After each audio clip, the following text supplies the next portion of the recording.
Hi there, Rachel here with Followup CRM. Today I'm going to show you how to use the calendar sync. This allows you to sync your activities from Followup directly into your Gmail or Outlook calendar. Now there are two different uses for this feature.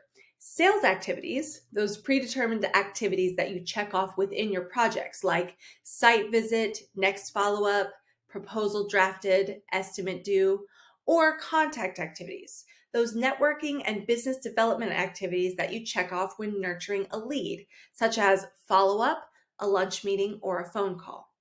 Both categories of activities, sales activities, and contact activities, can now sync with your external Gmail or Outlook calendar. Let me show you how to get that set up. The first thing you want to do is navigate from your dashboard to your settings. Scroll down and make sure that your email is linked. Once your email is linked, you'll see this button, the Calendar Sync. Select that button, and now you can choose which calendar you want your activities to sync to, whether that is a personal or a shared calendar.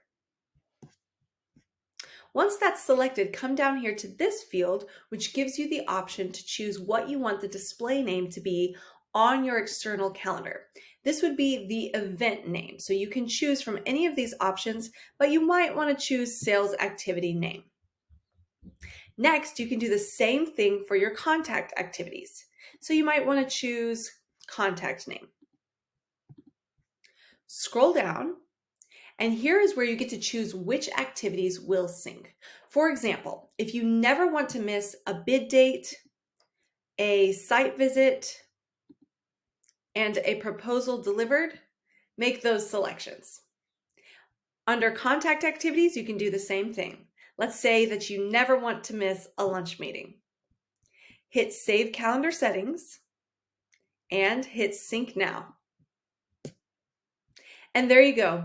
All of these activities will appear in the external calendar that is linked to the email address that you provided, whether that be a Gmail or Outlook calendar. That's all for today. Now, happy selling.